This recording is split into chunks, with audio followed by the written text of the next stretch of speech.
My name is Lt Gupte. I'm 28 years old. I'm an officer in the United States Army, and I make $63,000 a year. So far, this is my first duty station. I'm at Fort Stewart, Georgia, in Savannah. Officers in the Army are planners. Our job is to plan training for our soldiers, to plan combat operations, and then work with our non-commissioned officers to execute those events, and we supervise those events as well. A big part of being an officer in the United States Army is having property. So right now, I'm signed for $30 million worth of property. That includes everything from our weapon systems to our vehicles and all the components that are associated with it. I am signed for that property, and then I sign it down to my soldiers, and we conduct monthly inspections on it to ensure that nothing is missing and everything is functional. So as an armor officer, I'm given a scout platoon. My primary responsibility is to look out for the health, welfare, morale, training, tactical employment, and military readiness of my soldiers. I have roughly 32 soldiers under my command, and I have to ensure that they are ready at all times for any type of combat operations that the president may deem necessary. Secondary, but still very important, is to ensure that our 6 Bradley fighting vehicles are combat ready. I have to ensure that my soldiers are conducting proper maintenance on them and that we are essentially driving them to make sure they work at all times. We could get a mission at 1 o'clock in the morning, and the commander can tell us, you need to move out, or SP, by 5 o'clock, that in 4 hours. So I have 4 hours to conduct a map reconnaissance, to try and understand the terrain, and then create a plan for my soldiers to execute. And so that is my primary job. My non-commissioned officers are the ones that execute that plan. I will maneuver the platoon around, but I really rely on my non-commissioned officers to give me the best advice possible, because they have a wealth of experience and they've been in combat situations and done this. So that's a quick mission. Now, if the enemy is set further, or we're looking for a mission down the road, maybe a week out, we could be, as a scout platoon, we could be out for days or weeks at a time ahead of the decisive action elements and conduct reconnaissance or security operations, understand the threats, understand the terrain, understand the infrastructure, understand the people, and then send that information back. They're really looking for us to provide timely and accurate data. And if we don't do that, the other units following behind us won't have all the information possible to decisively engage the enemy. I think for all across the board, as an officer in the United States military, you have to be mentally agile. You have to be able to adapt to any type of situation, because at any given time, things can change.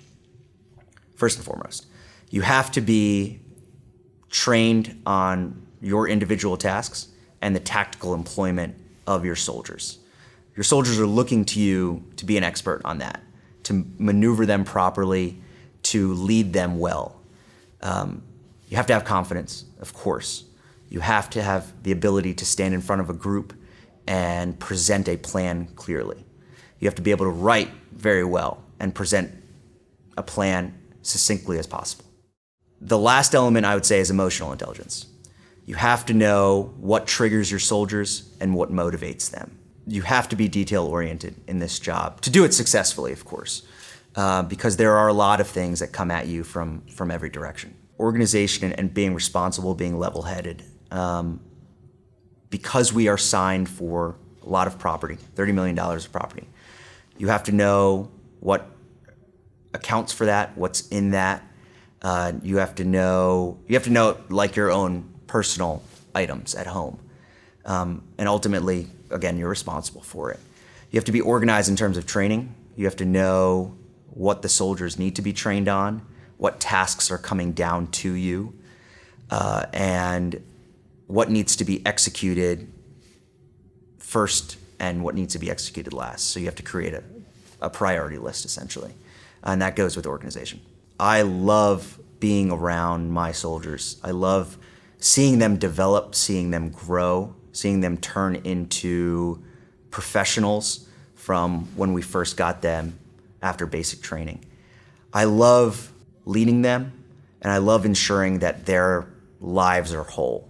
I particularly stress, for me, the finances for my soldiers, to make sure that they are financially secure, that their home lives are as good as possible, because this is the type of profession where we need our soldiers to be level-headed and focused on the job 100% of the time.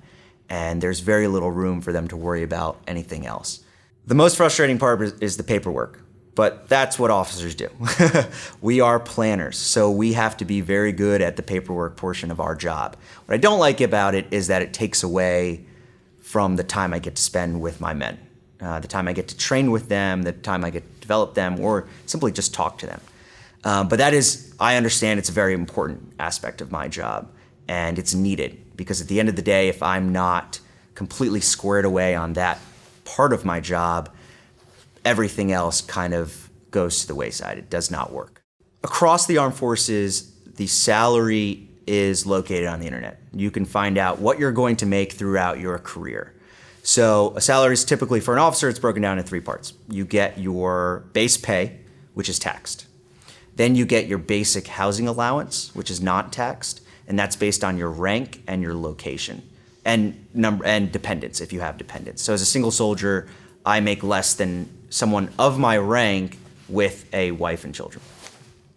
The third part is sustenance pay for food. So two parts are not taxed, the latter two. The first part is the pay chart grows as you increase in rank and as you continue to serve in the military. This is true for both the officer side and the enlisted non-commissioned officer side. So I started as a second lieutenant. I started off, which is 01 pay in the military. I believe I was making roughly $3,000 a month, so $36,000 a year. And that increased little by little with rank and then with years of service. So the salary has doubled from the time that I started to where I am now.